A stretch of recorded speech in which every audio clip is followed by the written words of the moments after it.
Welcome to the IT Broker Tech Deep Dive. I'm Max Clark. I'm here with Adam Settle, who's the Chief Product Officer for SharpenCX. SharpenCX is a contact center, or what we like to call CCaaS, because somebody branded these things. Everything is branded as a service today. So Sharpen's a CCaaS, contact center as a service company. And Adam, thank you for joining. I'm excited to talk to you today and get into the weeds here. And there goes my dog, and there's the doorbell. See, it's all, you just never know what you're going to get with me. Yeah, that's fine. Thank you, Basil. You can stop barking now anytime.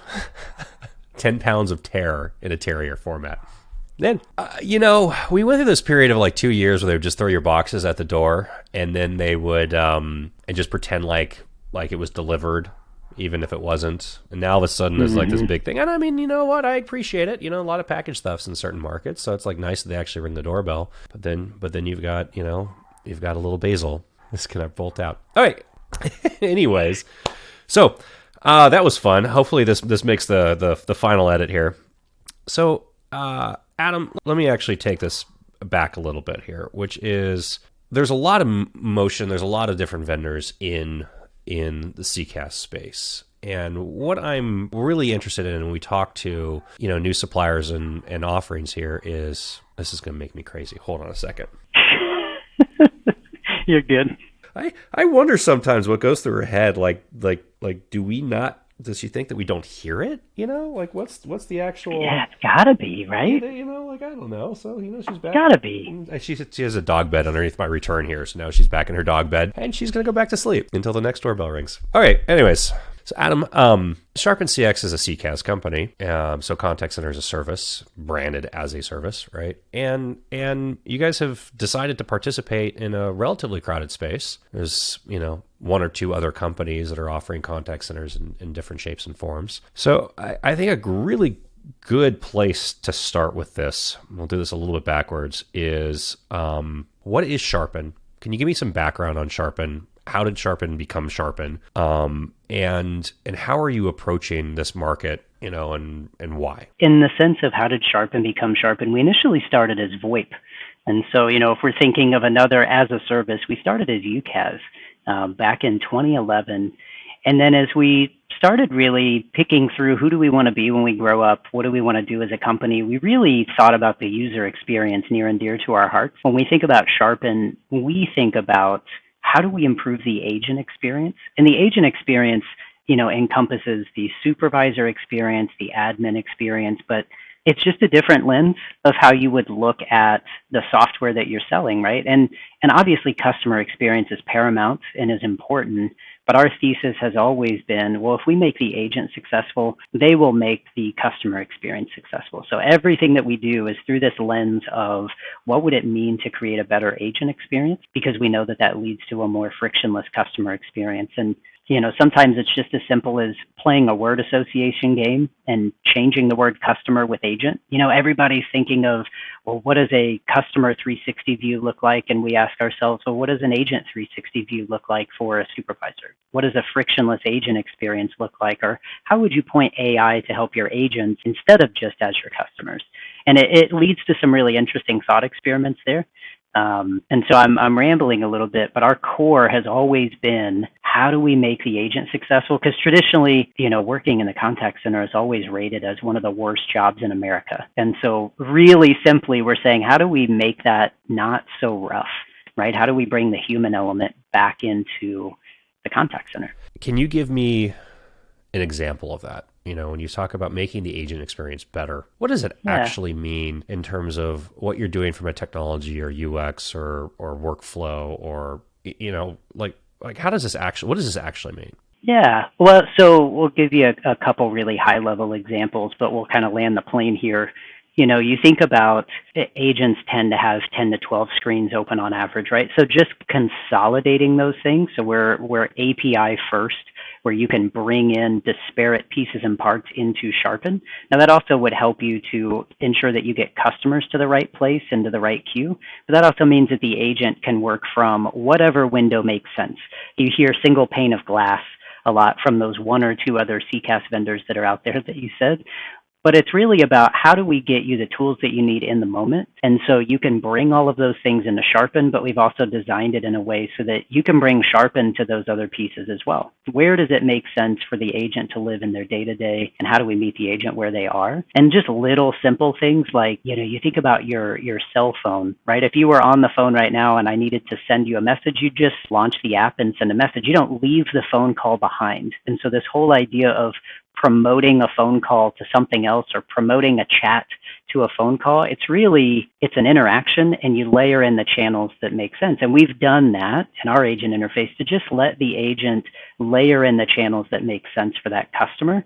And then we show them their performance right there on the screen in what we call performance tiles. That's just an agent dashboard that's just built into the agent interface. And that's not an upcharge. It's not an add-on thing. It's just I want to know how I'm doing and how I stack up against my peers. Am I focused on the right stuff? And so we spend a lot of time focusing on management, coaching, feedback, and how do we help the agents get those things? Because that's one of the biggest reasons that they cite leaving their jobs is a lack of growth and development. And so that's where a lot of our focus, it really comes out, is how do we give you the tools you need to take care of your customers, but then also give you the insight and data to know that you're growing and getting better. And I'm furiously taking notes here because you've given me maybe 30 things I want to ask you now here. So let's go. It's going to go off the rails really quickly here. So, one of the first things you talk about 10 to 12 screens, right? I mean, so this is an issue of the data estate, right? So data and interaction lives in lots of different places. And usually for a company, that means you have a CRM system, you've got some order entry management system, you've got, if you're in e-commerce, what's your fulfillment? Are you in-house warehousing? Are you using an FPL, or 3PL? Are you using, do you have a social media support system? Do you have an email support system, right? So there's a lot of different systems that come in of what that interaction can land into. And then you've got a lot of different channels now. And, industry talks about this as multi-channel that consumers want to interact with, right? And I've been trained, for instance, and I know this though, knowing the industry, but I've been trained, when you want customer service from certain organizations, it just is faster if you get on social media because they have a different team watching their social media channels, and it just, things just happen quicker, and that's a learned behavior now for myself. But, this idea of multi-channel is also interesting because, voice versus text versus video, and you talk about channels. So I'm assuming that's what you're really talking about. You're talking about what is the source of interaction or communication between the customer and the agent that's actually supporting that customer. Is that okay? Just making sure. Yeah, that's a great way to look at it. We tend to bucket it in this blanket statement of we're just thinking about it as an interaction. Everything in Sharpen is a quote interaction, and they look a little bit different depending on how they come in, but functionality wise, they're the same. It's still a 360 view of if you've reached out on Twitter and then you happen to call in, we have that all in the same view for the agent so that they know that you've been going back and forth via Twitter, or you did call in and you just did it a few days ago. And then we're trying to augment that experience by then saying, well, don't we think that's relevant? If Max called in the last 3 days and sent something via Twitter, we might want to route that differently. If it was X number of interactions in the last 72 hours, we might say, it looks like you've been trying to reach out to us. We're going to go ahead and bump you to tier 2, or, weight that a little bit differently just to create that unique experience. So it is unique for the agent, but then it's unique for the customer as well, because you can use that data to make those types of decisions regardless of the channel, because it's all captured in that interaction bucket. Let's talk about your customers for a little bit. Who is an ideal Sharpen customer? Is this a geography, an industry segment, a size, a vertical, existing technology? What is your sweet spot? Yeah, our sweet spot is United States headquartered. We do have some agents that are, if you're in a call center that's, round the clock, we have some agents all over the world, but predominantly it's for US-based companies serving US customers. And we're just doing that from a focus standpoint. We could certainly go international if we needed to. But then predominantly the 50 to 500 agents. We're doing a lot of work in the credit union space right now.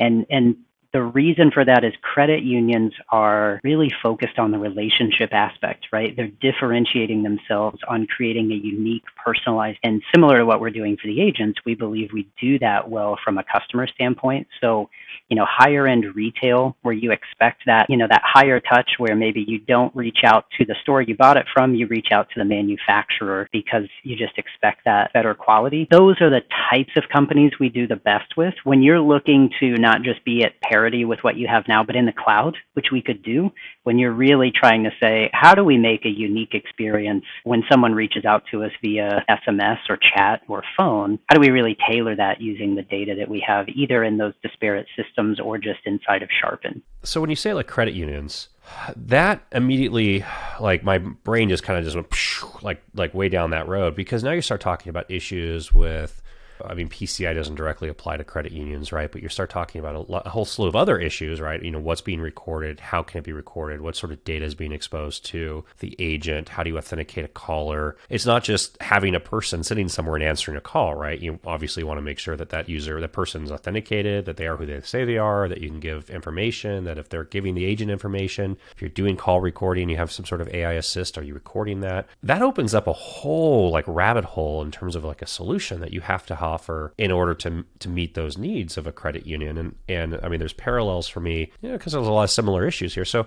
are you, and this, I want to get into this because I've seen a lot of CCaaS companies will say, okay, we have a partnership with fill in the blank company in order to solve certain issues, right? PCI masking or call masking for PCI compliance, or, auto attendant diversions or IVR diversions for, is Sharpen strategy with these things? Is this in-house functionality? Is this stuff where you leverage third parties in a marketplace in order to, solve for these needs? Where do your lines like start and end with these? Yeah, that's a great question. So we do have some partnerships, but as much as possible, especially as it relates to something like PCI, where you want to be, from an audit perspective, have all your ducks in a row, we try and keep as many things as we can in-house, and then we'll partner with best of breed where it might make sense. So as an example, a pin drop or Neustar on fraud or authentication, we would do those types of partnerships within our own IVR. And so that way we're doing self-service up front, potentially voice biometrics. The actual PCI component itself, we can make and take payments within Sharpen, and it puts the agent in a secure room while the customer talks to an auto attendant. And again, that's all Sharpen, so that's never a part of the call recording. We do have PCI and Social Security number redaction as a part of our transcriptions. If for some reason they throw out the last four, of their Social Security number or any other identifying information, but the actual making and taking of payments, that occurs in a separate, secure environment. The agent is never a part of it. So we don't have to then go back and scrub the call recording for that. It's just happening natively there in the app. And it's part of that agent interface that we were talking about, where it's just right there on the screen. So those types of things we just build into the application. And then, like you said, there's definitely a parallel to healthcare there, where as we build out these components, and that's why we choose to build them out in-house, we know that a lot of them will scale to healthcare. When you think about virtual tellers compared to telehealth, right, you're still solving the same core issues of secure video, or just ensuring that the information is locked and secure in rest and at transit. You solve a lot of the same components. How cell phones and mobile as a channel, right? So, I think there's a default assumption that goes into, we want to expose, or we want to support, SMS, right? We want text messaging as a channel for interaction, right? Of course, great. Or WhatsApp if you're international, or maybe it's Apple Business Messenger, which I don't actually see very often. Some brands use it. Apple obviously uses it. Some brands use it, but it's not as popular as I would have thought. In-app chat really feels like it is a much bigger issue now within companies. And it's also, depending on what the actual company is doing, have they developed their entire application from scratch? I kind of want to talk to you, about like how you're supporting mobile in this world, and how you think about mobile as a channel for you. And I don't want to make too many assumptions here. I'm kind of curious how this fits into Sharpen strategy. So you hit the nail on the head. It's mostly the in-app chat is how we're thinking about mobile, because that's where like you said, most people are not picking up their phone to directly SMS a company. You can, we support inbound SMS, but that brings in a slew of other regulations that have happened here over the last 3 to 6 months in terms of what does the opt-in, opt-out process look like? What's your total bandwidth? Are these toll-free numbers, et cetera? So the in-app chat tends to work really well, especially when we can bring it in as an interaction so that if for some reason someone's not available, you can still trigger a call back to that person. They can leave any information in or take advantage of agentless IVR. When it comes to self-service, we're definitely pushing more towards the in-app chat, mostly because people want stuff now, right? We don't necessarily want to call in and go through a long auto attendant and then have to wait to speak to an agent. We're reaching out via chat first, or we're trying to use a knowledge base to solve our problem and then choosing to place that call. So the digital channel is just where everybody's moving, and chat seems to be on the forefront of that right now. Is this something where you're giving people like an API targets and a guide on how to integrate with and build their own chat out to use you in the back end? Is this an SDK that you're delivering of, hey, here's our here's our Swift SDK and here's our Java SDK for Android? What's customer team looking at this and saying, okay, now we're going to use Sharpen or evaluating Sharpen, or we've signed a contract, whatever it is, right? What is that engineering team going to deal with when they turn around and say, okay, here you go, now make this work? Yeah, there is essentially a little HTML wizard that lives inside of Sharpen where you create your theme and then you can point it to our IVR. We use IVR loosely there, right? It's a build out a decision tree for your chatbot, or point it directly to a queue. And then you would just embed that snippet into your app. It just depends on how someone wants to take advantage of that chat, if they want to kick it into a separate session. But you build all of it within Sharpen, and then you're just invoking that, which triggers the API call to go into either our omnichannel auto attendant or just directly to a queue. And we do have some people that'll do a data dip where you might bypass the chatbot based on someone's status, or again, if they've recently been reaching out to you really frequently, you just might choose to route that differently. So we have a lot of people that'll come into what we call a logic bot, make some calculations, pull data in from other places, attach that to the interaction, and use all of that information to go down a decision tree from there. I mean, so you touched on really it's skills-based routing, but also, persona-based routing as well. So you could say, credit union, super valuable customer, lots and lots of business with us, instantaneous response queue. You touched on, we started talking about, agent experience and just the life of an agent in a contact, any sort of contact center. One of the stats that really comes up a lot when you're talking about anybody that's maintaining a contact center, whether they realize they're maintaining a contact center or not at this point, is agent churn, and this being a measurable, usually significant double-digit percentage. And it's, if you don't, if people don't know stats, right, you want to look at this and say, are you churning 30% a year, right? What's your average, if that's the industry average, what are you actually doing? And then you start backing up and you start talking about really crazy stuff, which is, how long does it take you to hire? How long does it take you to train? How long does it take you to bring onto speed? The old contact center approach around was workforce management, workforce optimization, really structured. How many agents do you need to have on at this time in order to meet seasonal capacity, and what's your trend lines? I want to talk to you about this as well, but there's a big industry push, and I'm hearing this from you as well. How do you retain agents, and how do you keep them happy, and how do you actually, it's not even keep them happy, it's like, how do you enable them to do their job, right? If your job is to solve problems via a phone and you can't solve somebody's problem, that's not like a good work environment for you that you're going to want to show up for happy every day, right? So how do you help customers go through this? And if they're talking to you about like, oh, I need a WFM or a WFO, is that still the driving conversation, or does the conversation get shifted and directed and pushed somewhere else? Yeah, that's a really great question, and there's a huge push.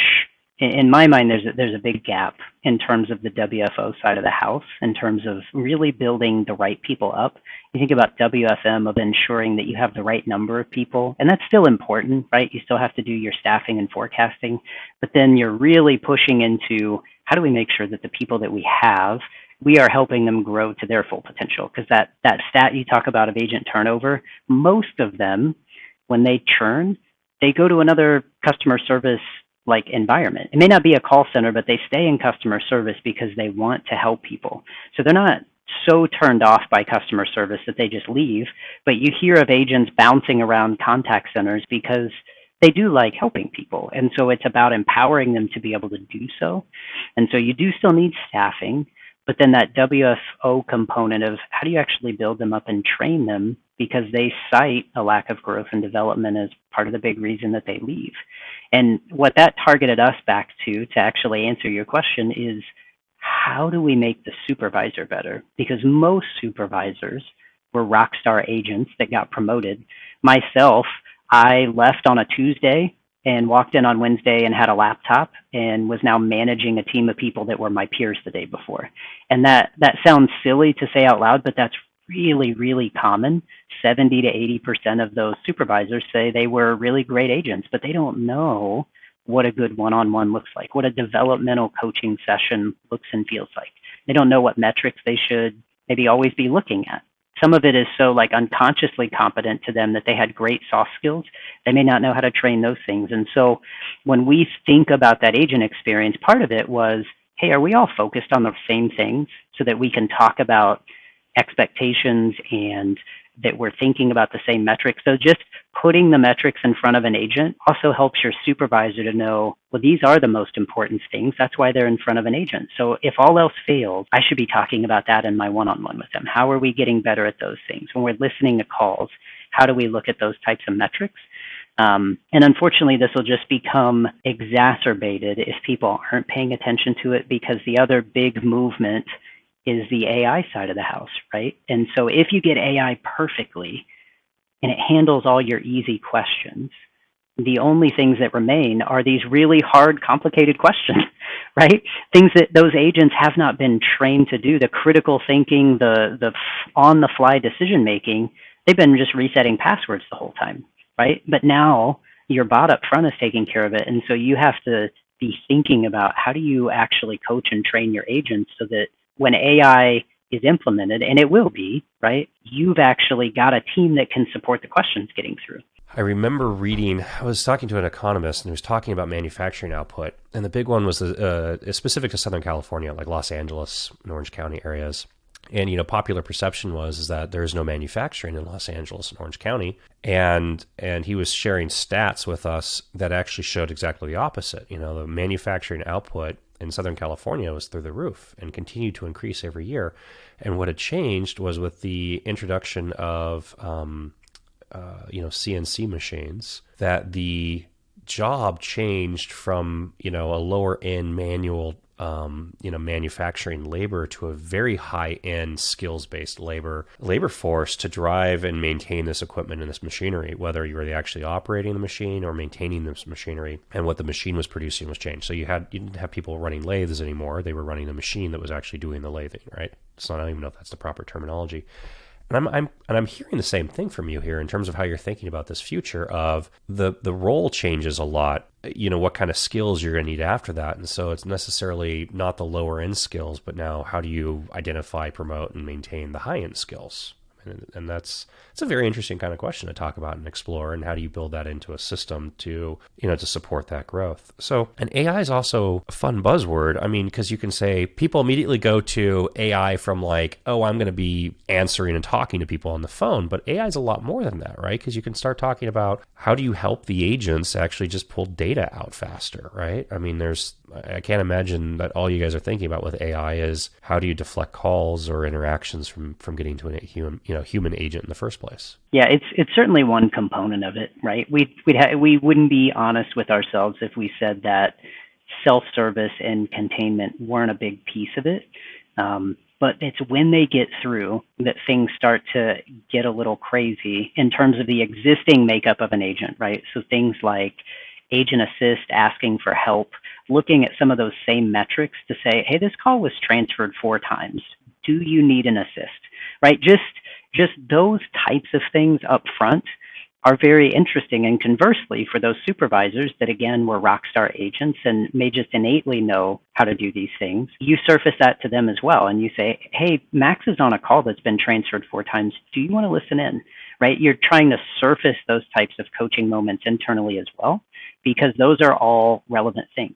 And so if you've been working with Adam on his handle time and he's on a call that's in a cancellation queue and it's double what the handle time threshold would be, it doesn't mean that anything wrong is happening, but it's a moment for human intervention where you would say, hey, Adam's on one of those calls now. Do you want to listen into it? And just surfacing those things to create these coachable human moments. Ultimately, it's the supervisor and it's the people that are going to drive all of this, but you're trying to leverage the technology to create the right moments, right? To weed out all the white noise so that if AI is handling the components that are easy up front, you know what you should actually pay attention to for the things that get through. And even if that's just tagging for later, that's okay too, so that you can surface outliers and see those trends in your reporting. But it all just kind of comes back to when things don't go down the happy path, how are you reacting to it and finding the human element in there is kind of where our brains tend to go. And we just feel this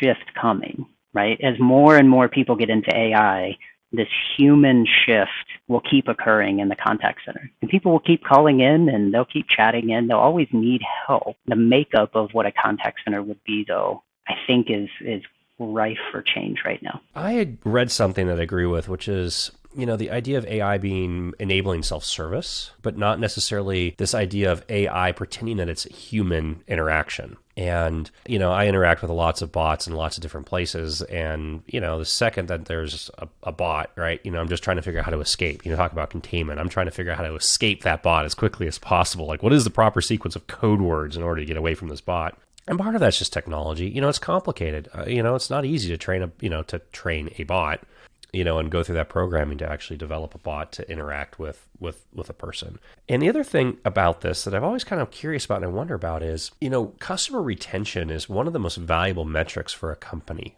to maintain. It's very expensive to acquire customers. And when you look at it as a cost of maintaining that customer relationship or, repeat sales to that customer, much easier to do that than it is to acquire new customers. Much better stats. There feels like there's been this pattern for a long time to try to drive costs down, in a contact center. Obviously, there's a huge cost component, with people running call, the technology is expensive, but the people are really expensive, right? Everything about it, contact center gets really expensive. And, you can have a BPO strategy and outsource it, but that's not great either. A whole nother slew of issues come in. So, you talked about this and you started with saying, credit unions and high-end retail and, as your target customer, this sounds like people that really understand the value of their customer and their customer interaction and now trying to separate themselves from the pack of saying, we've got this, everything else is vanilla and we've got, chocolate chip here,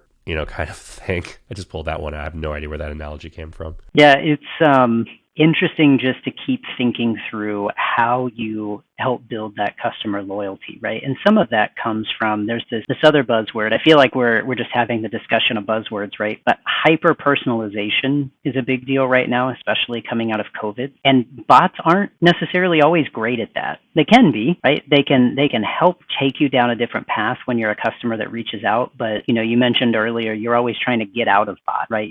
You actively trying not to be contained. And unfortunately, that's because most bots are about as smart as the KB that you already tried to help yourself with, right? And they start back at square one of sending you knowledge base links and just trying to deflect you as though the knowledge base was the only answer, as opposed to, can we see portions of your customer journey? Could we see that you were online? Can we see that you've reached out multiple times or that you are a higher end customer with multiple accounts and make that tree unique from there, right?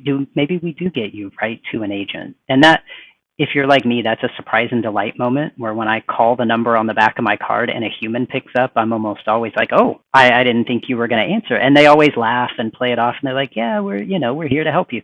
But it genuinely shocks me every time because you think you're going to go down this cookie cutter experience. And when you can make that somewhat unique, right, to say, it looks like you've reached out to us a few times in the last 24 hours, or maybe the last time you reached out, there was a negative CSAT score. And just to say, it looks like the last time you reached out, we didn't quite live up to our standards. We're going to do X, Y, and Z. Those little things totally change the experience for you. And so trying to do that so that we can help our customers continue to build that loyalty, because that's ultimately what we're trying to do, right? It's just create a human experience where you don't feel like you're talking to a bot and actively trying to decontain yourself. Like, how do we just help it feel like a connection, just a one human to another connection is a big thing that we focus on. And it takes a lot of planning. It's not always the technology. It's generally what does the ideal experience even look like, right? For you, if a gold level customer calls in, what would you want to happen right now? And then we'll help you build that with the tech.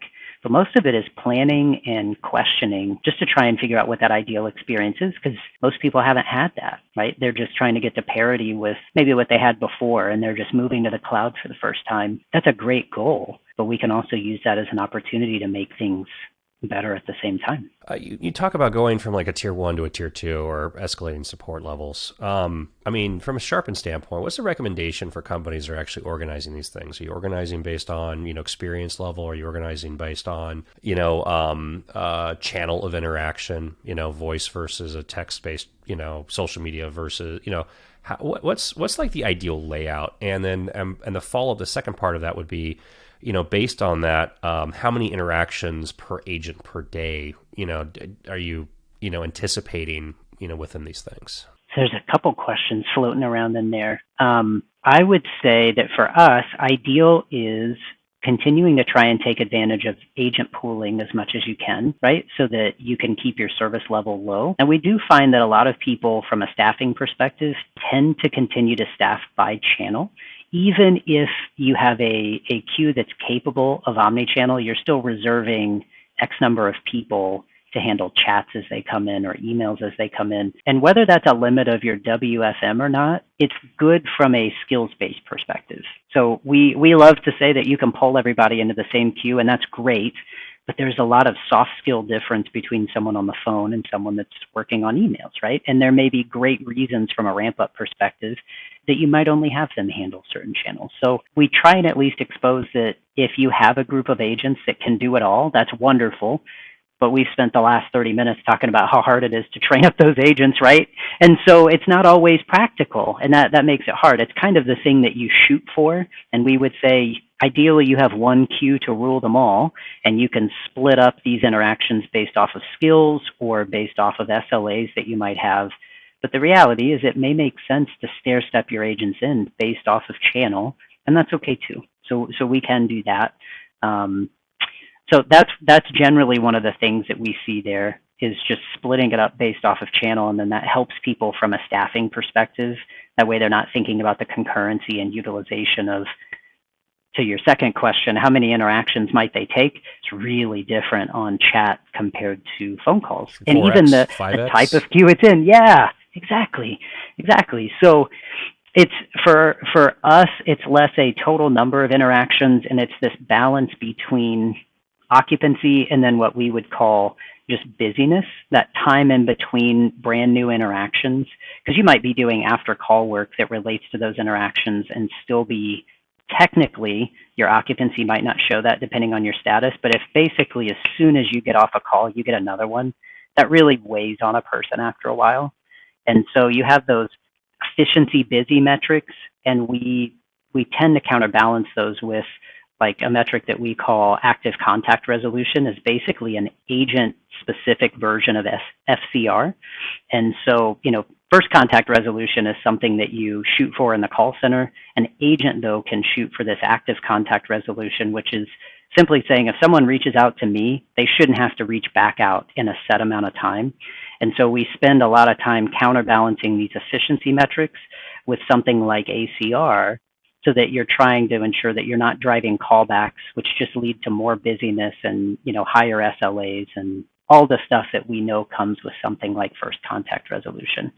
So to actually answer your question, there's not a set number that we really drive towards. It's really at what point do you start losing quality based off of those agents handling those interactions? And the quality, because we can measure that on every single call, and it's not just off of that 12% of people that submit a CSAT, that's something that we spend a lot of time with our data science team trending and mapping over time. How do we ensure that the behaviors that drive positive ACR continue to emerge so that the overall callbacks, become less, the overall wait times become less due to less callbacks? It just has a really great trickle effect all down the line. My product nerd stuff just went like light bulbs started going crazy over here. And so really I think the key statement you hear it made in this whole thing became driving positive ACR behaviors.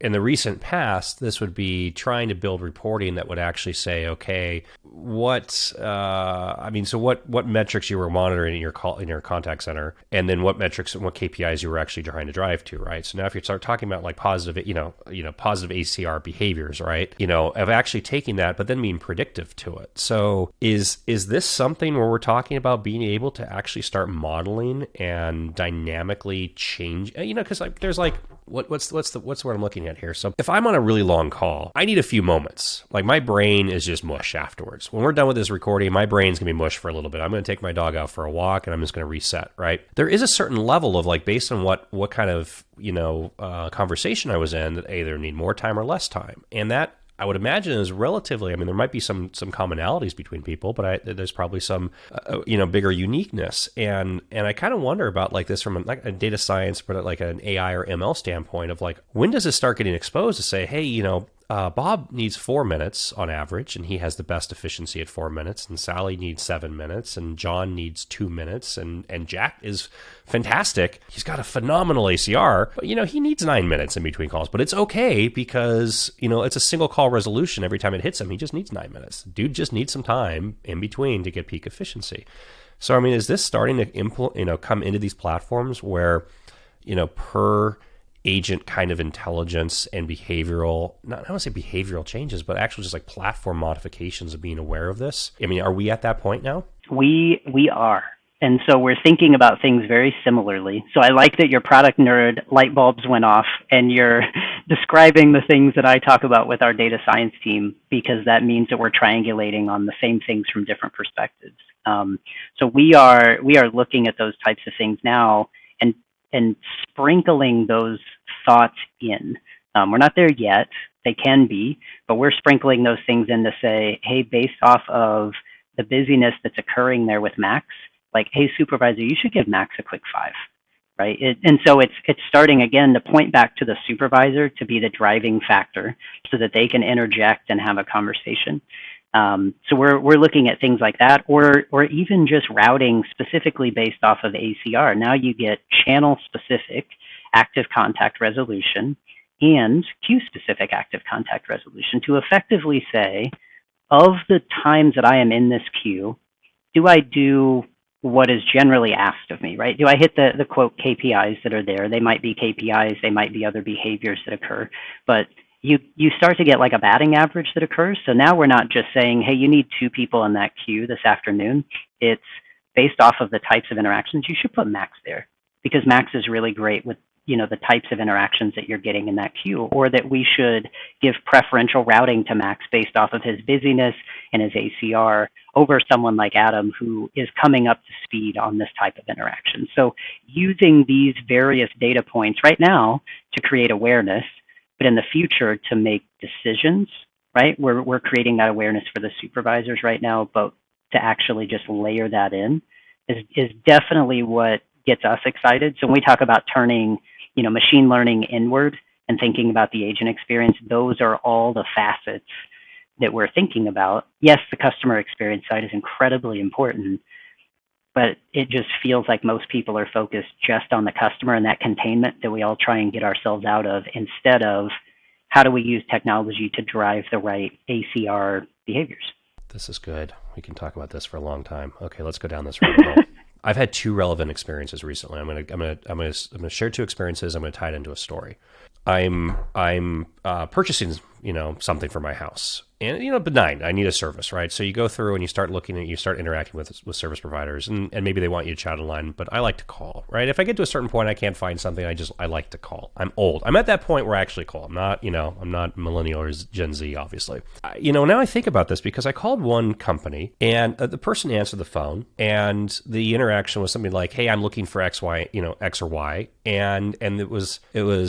I'm going to paraphrase the response. The response was something along the lines of like, John's in charge of that. I can give you his voicemail, and like, boom, the voicemail and gone. Now, there was follow-up questions that I had, and there was follow-up things that I had, and I parallel that with another experience I had with a company where I called It rang. I got into the sales queue, to speak to somebody. It rang. It got to voicemail. I was busy. I didn't feel like leaving a long voicemail. I hung up the phone on that voicemail. And, 60 to 70 seconds later, I get a ring back, recognize the number because I just called it. I answer the phone. This woman says, "Hi, you just called. I missed your call. I'm really sorry. How can I help you?" And it was like, oh, first off, you surprise and delight was a term you used earlier. I'll use it. It was like shocking to me. It was like, oh, what do you mean you saw I missed call and you called me back, right? And then it was, well, I'm trying to do X. I'm trying to do this thing. And she says, oh, okay, hold on. This person is the person you need to talk to about that. They're an expert in this. Hold on a second. And it wasn't like I'm going to transfer you or send you to voicemails. I'm going to hold on a second, right?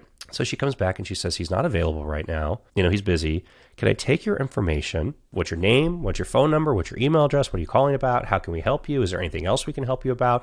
We've got this other stuff that maybe could help you. You want to talk about that as well? And just went through this very, had me on the phone for 4 or 5 minutes and just kind of went through this entire thing with me of what else can we help you with? And what about this thing? And what about this other thing? And this other thing? And this other thing? And then the call ends with her saying something to me along the lines of, I'm going to follow up and make sure that John this guy calls you back. And if not, I'm going to follow up with you directly. Right. And I hang up the phone. I'm like, where did this just come from? It was so out of left field for me. And so the story, and where I want to come back to with you on this was, talking with an executive who is driving revenue and trying to get people to capture revenue, right? So there is a marketing person who's who's spending money to try to make me make that phone call. And obviously they don't want the first experience to happen. They want the second experience to happen because I'm now a customer and I've spending a ridiculous amount of money with the second company, way more than I intended in the first place because I'm all in, right? How do you help your customers create this behavior with your agents? And then also, and I think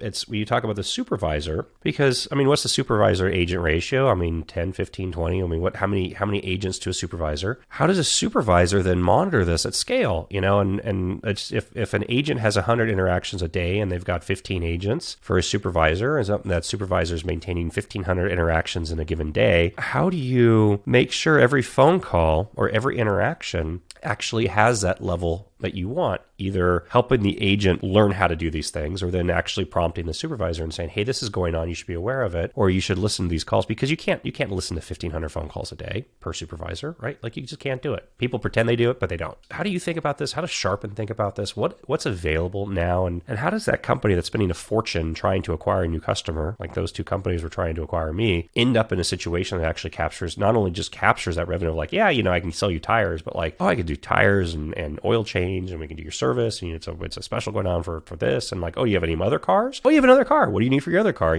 Having this other thing happen for them. So that's a lot of lineup. Oh man, there's so many questions in there. There's a ton of questions in there, but it's relevant because it just happened to me 3 days ago. So yeah. Okay, I'm scribbling a bunch of stuff down here so we can try and knock them out. So I think it's all just flashing through my brain really quickly.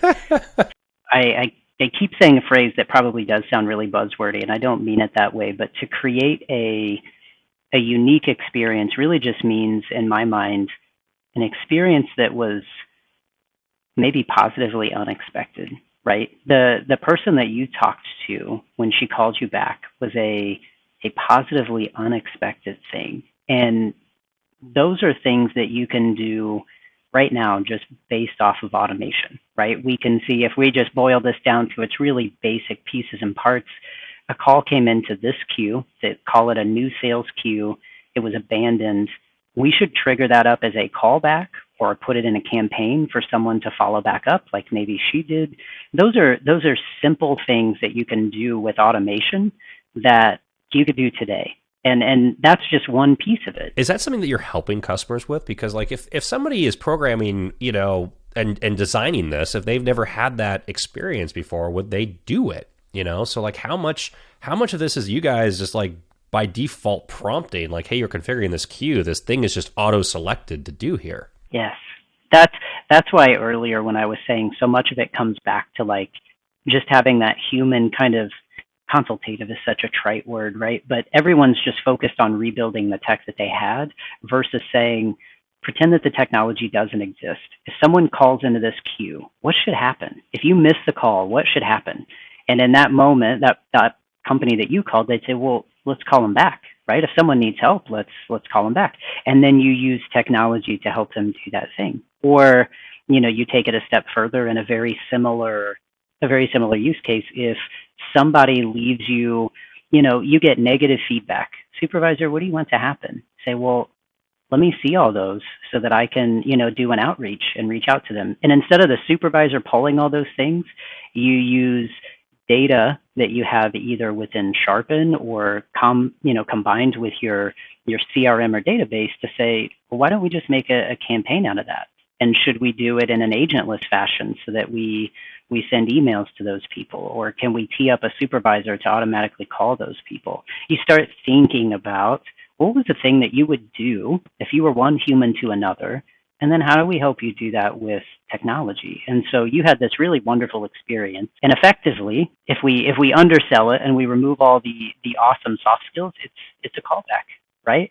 And so then you're strategically placing a callback in a certain amount of time, and maybe if it doesn't happen in that certain amount of time, you escalate it into another queue with higher availability. You can do all sorts of things, but it all comes back to you're sitting here right now and you miss a call. What do you want to happen? And then you design the technology around that. And so part of it is just the technology needs to get out of the way so that you can train your agents on those soft skills, right? So if the technology is surfacing these things that are important, now you know what to train people on to be important. So when you say that she wasn't the one that could help you on X, but she had the answers for Y, Z, and A, B, C, that happens when you can trust the technology you're using to focus on soft skills instead of process and fighting different screens, right? It's the byproduct of something like ACR. When you have less callback, you get manned hours back, and you could choose to staff differently with that, and some companies do. But you could also then have time to do the off-the-phone training that you never get to do because you now have SLAs that are more in band. And so some of that just comes from the right behaviors up front so that now you can spend more time doing that human soft skill training or that cross-selling training that unfortunately most contact centers don't end up with enough time for, right? It turns into e-learning that you never get to do because you're in the queue all the time. And so getting the tech out of the way with automation helps to train up those agents just inherently, because now you have, it's like, found money that you've hidden somewhere in your bedroom and you find it and you forgot about it. You now have found time that you can use to invest back into your agents. And so from a supervisor monitoring perspective, that comes from determining what those right behaviors are. And we'll just use active contact resolution as an example, right? You can see that on every single call, but if you look for the outliers and you say, show me the calls in our cancellation queue that, maybe occur for Adam, because Adam's average handle time is double what everyone else's is, but his ACR is really high. So when we look at it in the grand scheme of things, his total talk time over the life of that issue is less because he doesn't have 3 callbacks that have to come in because people are just trying to rush customers off the phone. So you're summarizing and collating data to try and determine the right trends. And just like earlier when I was mentioning, we could, tag a supervisor to listen into a call. The way that I generally describe this to people is that's an in-the-moment action, but you could also just tag the interaction, right? It's like your cell phone. You get a notification, and if you miss them, you swipe down and you see all the ones that you missed. You won't always be able to insert yourself into a coaching moment, but if we tag it and then you look at a report that shows you all of the outliers to say this one had excessive transfers, this one had, excessive talk time or too short of a call because we have agents hanging up on customers to try and game their handle time, right? You can see the outliers and you coach to the outliers so that you're not listening to 1,500 calls. You're using ACR for a measure of quality, and then you have this subset of calls that said something was out of whack here. These would all be good ones to pull from based on the current initiatives that you have and you're training towards so that you can actually have a good developmental conversation with an agent. There's a lot of words, but it all kind of comes back to that focus.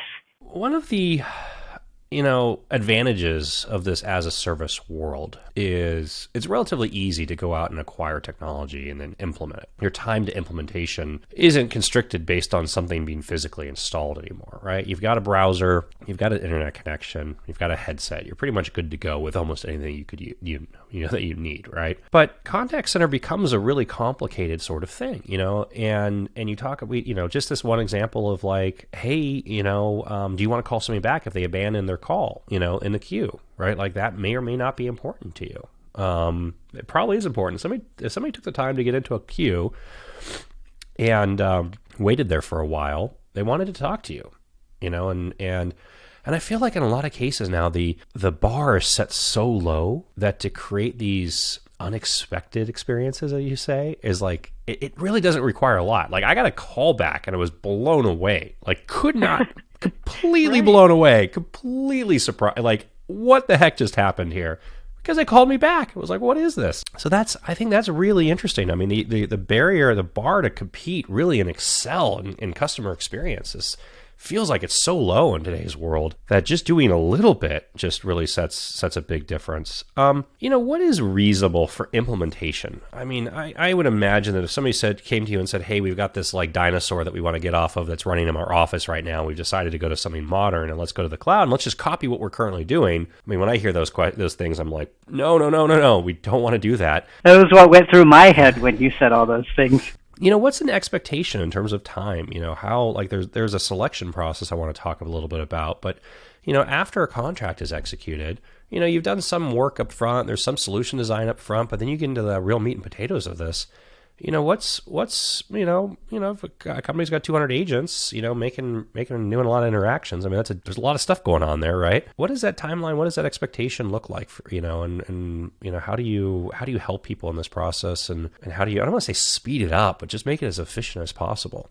Yeah, we, not surprisingly, based off the rest of our combo, we use a lot of human intervention to try and speed the process up. Technology-wise, you can move really rapidly. If somebody came to us and said, I've got 200 agents, I want to move, and I have all of my flows built out, I know exactly the experience that I want to give to my customers, what queues they need to go to, that can go really rapidly, right? Those are just clicks and toggle switches.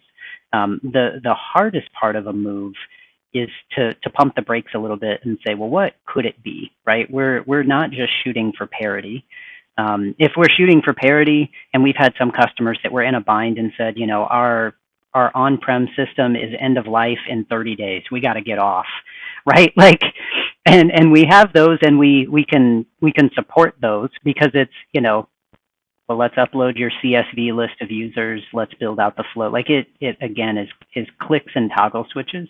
It generally takes, I would say, 45 to 60 days to really kind of slow down and say, why do we need the experience to be this way? What positive impact does it have for your customers and your agents? Really just take some extra time, right? Assuming you have all those ducks in a row, I mean, you're talking days or weeks to get set up. But the longest part is let's have combos about what this could and should be. And just to your point earlier, tools that you may not have even known that you had, right? And unfortunately for a lot of our customers, that's just layering in new channels, right? To say if somebody is like, do you want to trigger an automated callback is like blows people's minds, right? And so even just interjecting those things, usually parity is not what you want. There was something else causing you to move. And it wasn't just that the software was end of life, it was that there's something else that you would like to be able to do. And we need to design that experience out a little bit and leverage the tech that's just built in. Let's talk a little bit about your customer's journey and how they end up with Sharpen. Service discovery and supplier discovery is complicated. There's a lot of noise out there for buyers to weed through, right? And maybe they're interacting with somebody and then they find out of this term CCAS, which, nobody in the day-to-day world is going out there and saying, I need some CCAS solution, right? Well, let's say they discover CCAS.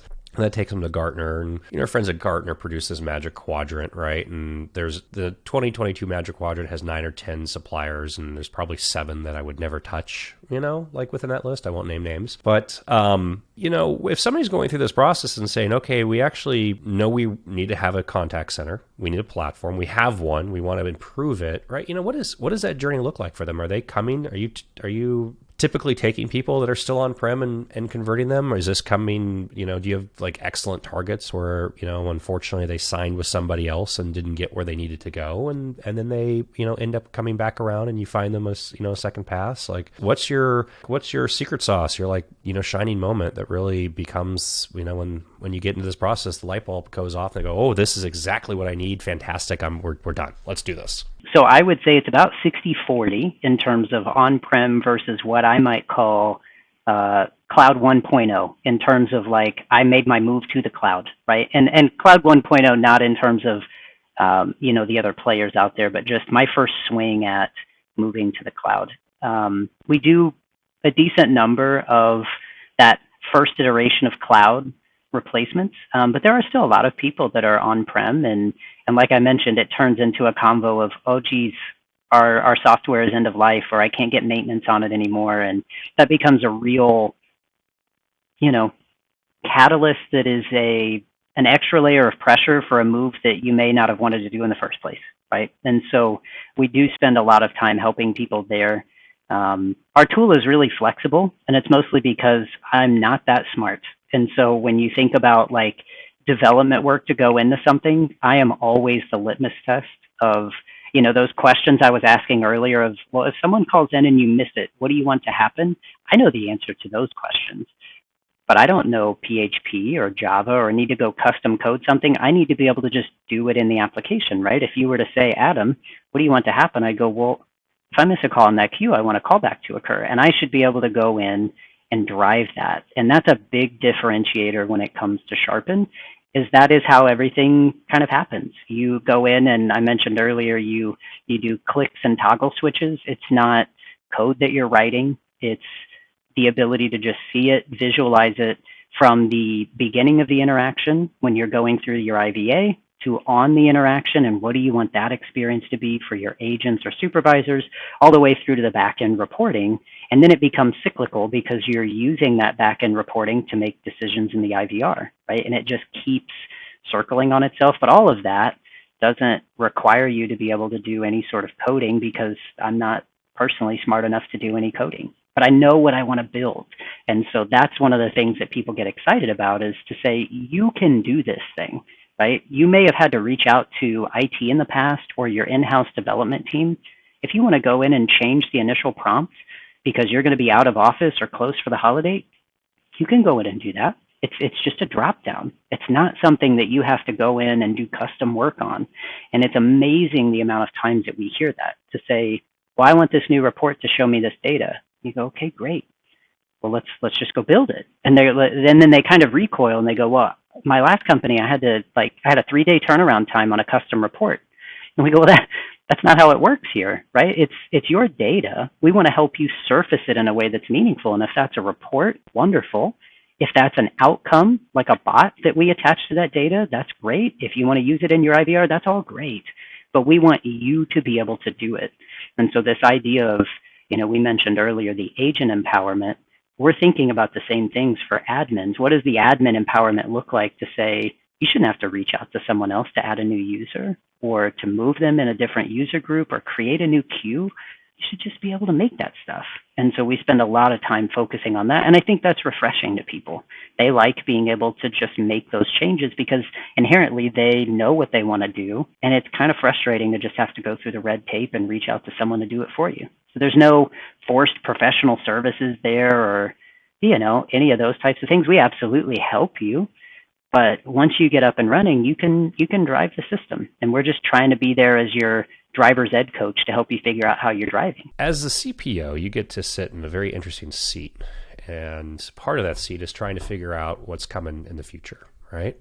And, so what are you, we could answer this both from a Sharpen perspective and an industry, perspective. But over the course of the next, rest of 2023, 2024, I can't believe I've just said 2024 out loud.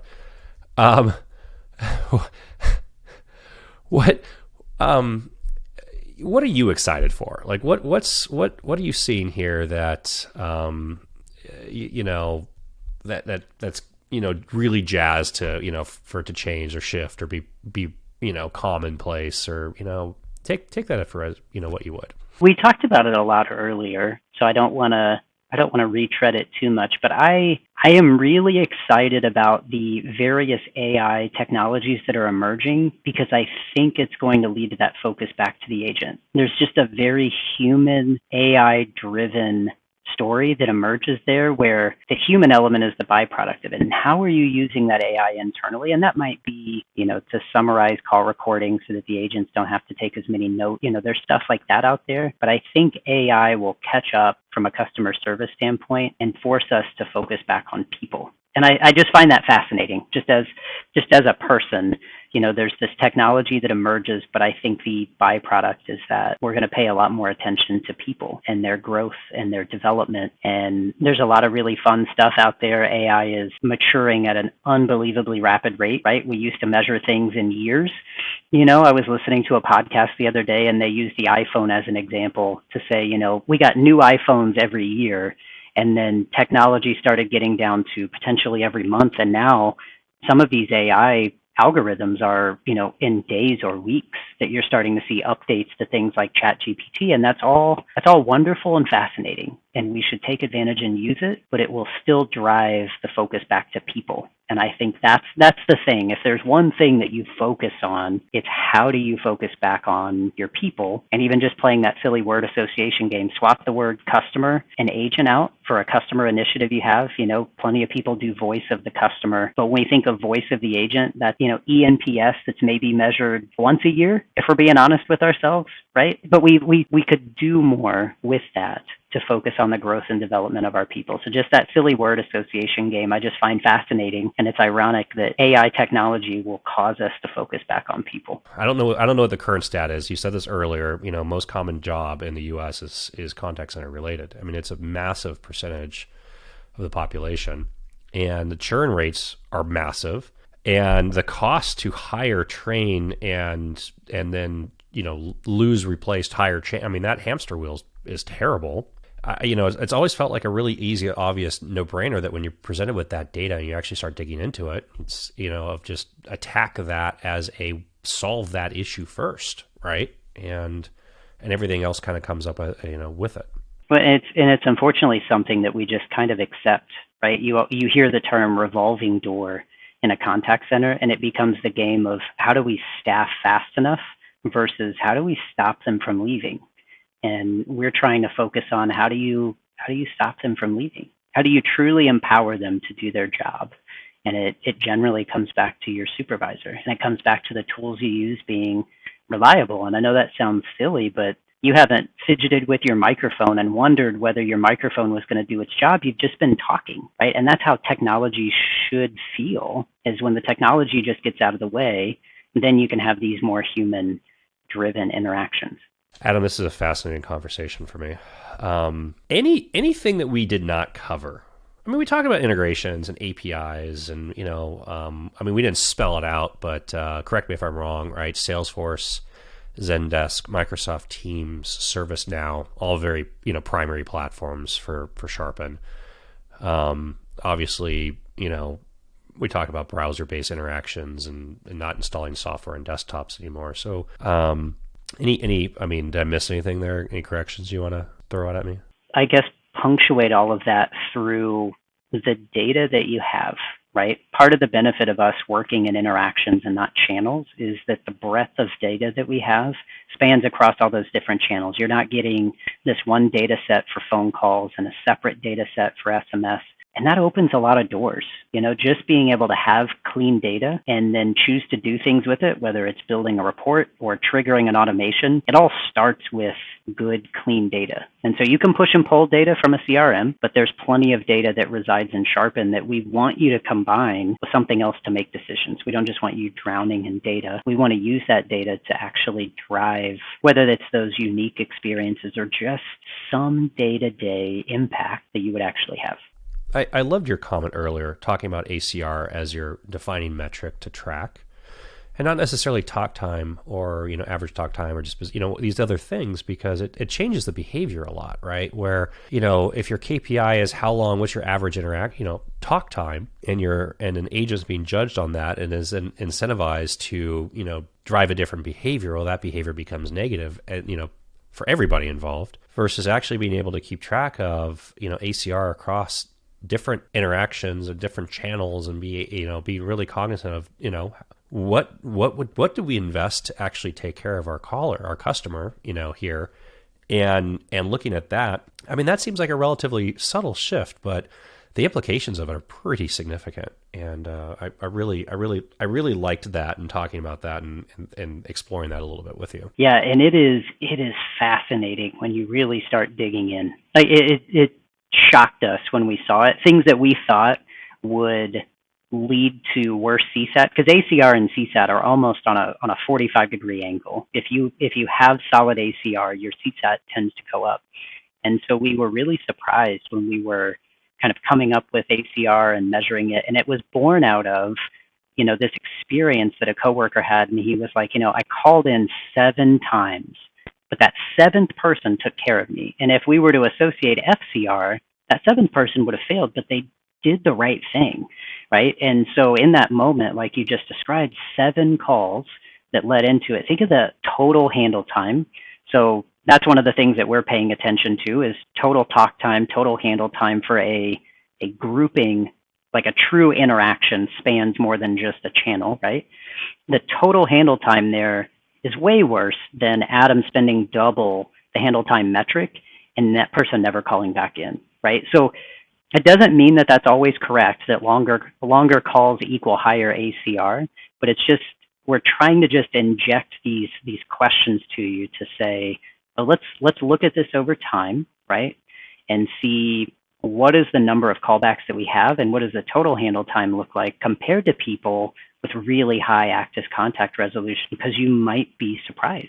And some of our customers were, and they started, to really bring this full circle. When we say we're focused on the agent experience and agent empowerment, they actually started bonusing their agents off of ACR, and they got rid of the other metrics. And so for us, it was like, whoa, we did it. Like we started, like literally we saw that things like handle time actually didn't impact ACR. A longer handle time gave you a better chance of having good CSAT, but what we saw was transfers almost always made ACR fail. And so we started looking at those behaviors, and that's why that example I gave earlier of this has been transferred 4 times, do you need help? Is because that was born out of us going, when it's transferred 3 or more times, usually ACR fails.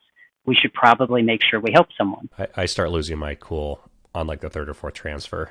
And I'll get into it, and I feel bad for the person I get transferred to too. And I'll be like, listen, I know it's not you. You're just the 4th person. So I'm sorry.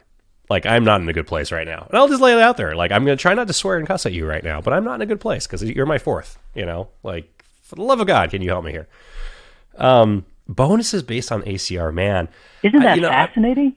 I mean, talk about, first off, how, progressive that culture shift with that organization must have been to have gotten to that point. I mean, that is a big shift for culture and that organization to, change the metrics and actually track ACR and then to follow that up based on bonusing it based on ACR. And everybody talks about gamification and scoreboards and leaderboards and all these different things. And if you say, no, yeah, we're going to do all those things, but like now here's cold hard cash in your hand based on, this metric, there is a fascinating case study, in that to talk about. I mean, it's got to be crazy to get into the, what that has actually been like for them and their, I mean, again, what their operations are, what their relationships with their customers are, what their customer satisfaction with them is, what their life cycle is, what their revenue is like, what their retention is like. I mean, these are all, probably could see all of them going in the right direction if they've actually gotten to that point. Yeah, absolutely. And that's it was a very,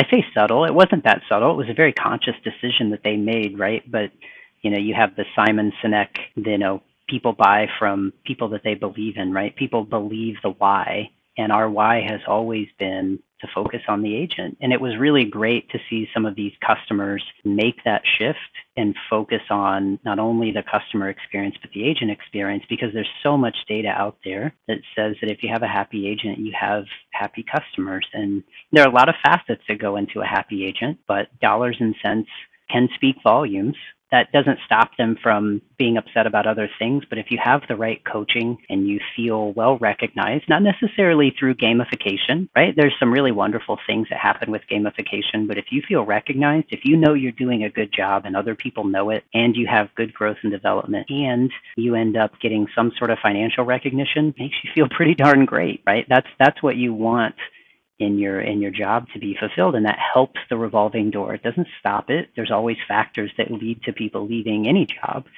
but it absolutely helps empower those agents. And we need more of that for when AI is handling all the easy questions up front. Adam, this has been fantastic. Thank you for a fascinating conversation and dive into Sharpen and the world of CX and agent empowerment today. Really, I cannot say thank you enough. This has got my brain spinning in lots of different directions right now. That's going to take me a while to catch up on. Well, when you go for a walk with Basil afterwards to relax your brain, you definitely think of some more things. I would love to chat again. Thank you for having me on. I love talking about this type of stuff where we keep the agent at the center and you just look for ways to use technology to elevate them. Again, that was a IT broker tech deep dive with Adam. Adam's a CPO at SharpenCX. So if you're looking for and evaluating how to improve your interactions with your customers, Sharp is probably a good place to start with. I'm Max Clark, and talk to you soon.